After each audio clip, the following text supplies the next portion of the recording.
ৰতনৰ মা ক'ত ৰতনৰ মা? দেউতা মাতি আছিলে নি? এই মাৰক মাতিছিলোঁ, মাৰে নাই নেকি? মা বাৰীৰ পিছফালে কিবা কাম কৰি আছে নেকি? তাৰপিছত মই মাৰক মাতিছোঁ বুলি কওঁ। এই আমাৰ ঘৰখনৰ মানুহবোৰ একো কামৰ চিজিল নাই। প্ৰত্যেকটো বস্তু মই নুবুটলিলে নহয় আৰু। বটলটো দেখিছেনে কোনেনো পানী খাই ইয়াতে পেলাই থৈছে? নি পেলাই আকৌ ৰুমত বোলে ভিতৰত ফ্ৰিজত থওঁগে। নাই, জেগা বস্তু জেগাতে পেলাই থ'ব। ল'ব জানে, থ'ব নাজানে। মা ক'ত ৰতনৰ মা? এই ক'ত আছানো? এই মানুহজনে কাম বনাই অকল খালি চিঞৰি থকা। গৈছোঁ। তুমি ইয়াত আছা? উঠানিৰ পৰা চিঞৰি আছোঁ। অকল যে খঙৰ মূৰটোতে থাকা। খং নুঠিবনে কি আৰু? পিছফাললৈ আহি পেলাইহে দেখে কিবা অকণ চফা কৰোঁ বোলে। মই মানুহজনে চফা নকৰিলে একদম কাৰো হাত নলৰে। জেগা বস্তু জেগাতে পৰি থাকে, কোনো বুটলি নলয়। পিছফাললৈ অকল আহি পেলাই দেখিলে নহ'ব না। পিছফালখন অকণ চাফ চিকুণ কৰি পেলাই ৰাখিব লাগে। মই মাইকী মানুহজনী হয় এটা বস্তু চিজিল কৰিয়ে থাকোঁ। এই গছজোপা দেখিছে নাই? ইমান ধুনীয়াকৈ এতিয়া কলম চলম কৰিলোঁ কাৰণেহে এনেকৈ ধুনীয়াকৈ ফুলিছে। পিছফালখন কিমান শুৱনি লাগিছে। আপোনাৰ এইবোৰ প্ৰতি অকণমানো ধান্দা নাই। ক'তনো মগ্ন হৈ থাকে, কিনো কৰি থাকে আপুনিহে জানে। ৰ'বাচোন, খং নকৰিবা, খং বাদ দিয়া।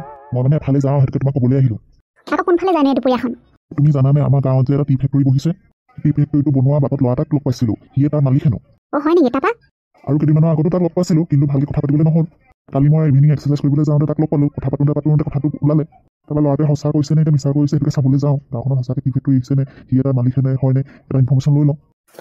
এইবোৰ কৰিনো আপুনি কি পাব? ল'ৰাটোৱে সঁচা কয় মিছা কয়নো তাৰপিছতনো কি হ'ব? বাটলৈ যোৱা ল'ৰা আৰু ফুটনি মাৰি ক'বও পাৰে। তুমি নাজানা, মই তলে বেলেগ কথা ভাবি আছোঁ যে সেইকাৰণে। কি কথানো? আপুনি বুঢ়া বয়সত সেইটো ফেক্টৰীত কাম কৰিবলৈ সোমাম বুলি ভাবিছে নেকি? এটা কাম কৰিব পাৰে, আমাৰ ল'ৰাটো বেকাৰহে ঘূৰি ফুৰে। ৰতনকে নহ'লে সেই ফেক্টৰীটোতে কাম এটা দিয়া চিন্তা কৰক। মই তাকো দিয়া তাতকৈ ওপৰত এটা ভাবি থৈছোঁ। পিছে এতিয়া তোমাক নকওঁ আৰু, সময়ত ক'ম। মই এতিয়া যাওঁ। আনুপায় মানুহজনে কি তলে তলে ভাবি থাকে? কূটনীতিবিদ্যাবোৰ বৰ আছে তেওঁ।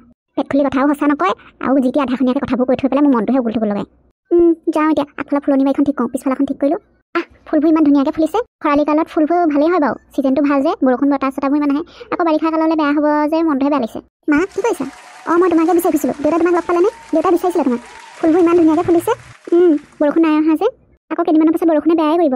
এটানো কি আৰু বিচাৰি ফুৰা কাৰণ কিনো ক'লে জানো মই বুজিয়ে নাপালোঁ। এই বোলে ক'ৰবাত হেনো টি ফেক্টৰী এটা বহিছে, তাৰ মালিকটোক ল'ৰাটোক হেনো লগ পালে। সেয়াকে সঁচা নে মিছা নে কিনো ক'লে আৰু চাবলৈ যাওঁ বুলি ক'লে আৰু সেয়াকে কৈ পেলাই গ'ল আৰু।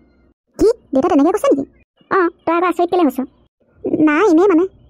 দেউতাই চাগে দিগন্ত ফেক্টৰীটোৰ কথাই কৈছে চাগে। দিগন্তক মোক কেতিয়া লগ পালে? সিও মোক ফোন এটা কৰি কোৱা নাই। মই কৈছে বুলি দিগন্তক ফোন এটা কৰি পেলাই কৈ দিওঁ দেই। ইও যে কিছুমান কথাবোৰ মোক দেউতাক ক'ব লাগে, পাহৰি এনে কিয়ে যে ল'ৰা। ছোৱালী তই কি অকৰা লাগি ভাবিবলৈ ধৰিলি? ভিতৰলৈ যাওঁ। নাই মা তুমি যোৱা। মই এই ফুলকেইজোপাৰ ওচৰতে পানী অকণমান দি লওঁ। এইডোখৰত কথা নাপাতো, ৰুমতে কথা পাতোঁ। এইডোখৰত পাতিলে পটককেনে কোনোবাই শুনিলে অনাচকাই ঘূৰিয়ে ফুৰে নহয়। হেল্ল' দিগন্ত ক'ত আছা? তুমি য'তে থাকা এতিয়াই সোনকালে তুমি ফেক্টৰীলৈ যোৱা। কাৰণ তুমি জানানে দেউতা গৈ আছে তোমাক চাবলৈ। তুমিতো মোক কোৱা নাছিলা যে দেউতাৰ লগত ৰাস্তাত পাই তুমি এনেকৈ কথা পাতিলা বুলি। এতিয়া তোমাৰ দেউতাই সন্দেহ কৰিছে হয়নে নহয়নে, তুমি ফুটনিয়ে মাৰিলানে? তুমি মুঠতে সোনকালে যোৱা। তুমি চিন্তা কৰিব নালাগে। মই ঘপককেনে দেউতাক লগ পাই গ'লোঁ যে তোমাৰ কি কয় কথা পাতোঁতে ওলাই গ'ল আৰু ভাবিবলৈ নহ'লে, এইটো প্লেন পতা নহ'লেই। আৰু তোমাক ক'বলৈ পাহৰিলোৱে, মই ফেক্টৰী কামত বিজিও আছিলোঁ। মই বিশেষ দূৰত নাই, ওচৰতে আছোঁ। এই ফেক্টৰী কাষৰ নদী কিনাৰৰ যে সেইডোখৰ কাম এটা কাৰণে আহিছিলোঁ। এতিয়া যামেই মই। পিছে কৰি টাইম মিলি আমি এডোখৰলৈ আহিম দেই। এডোখৰ একদম দৃশ্যটো বহুত ধুনীয়া, বহুত মনমোহা। হ'ব এতিয়া ৰাখোঁ। এতিয়া কি কৰোঁ দেই, এই মালতী বাপেকক পতাৰবোৰলৈ ইমপ্ৰেছ কৰি পেলাই ইমান মানে কষ্ট কৰিব লগা হৈছে। যাওঁ দিগন্ত, ইয়াত ভাবি লাভ নাই, সোনকালে তাত গৈ কিবা এটা কৰা যায়।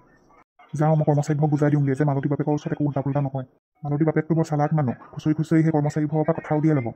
আৰু কথাৰ কোবত আৰু আমাৰ যদি কৰ্মচাৰীবোৰে মোৰ দেউতাৰ কথা স্বভাৱটোৰ কথা যদি একদম পূৰা বিস্তাৰ কৰি পেলাই কৈ দিয়ে, হ'ল আৰু আগতীয়াকৈ ভয়তে পলাই বুলিহে ভয়।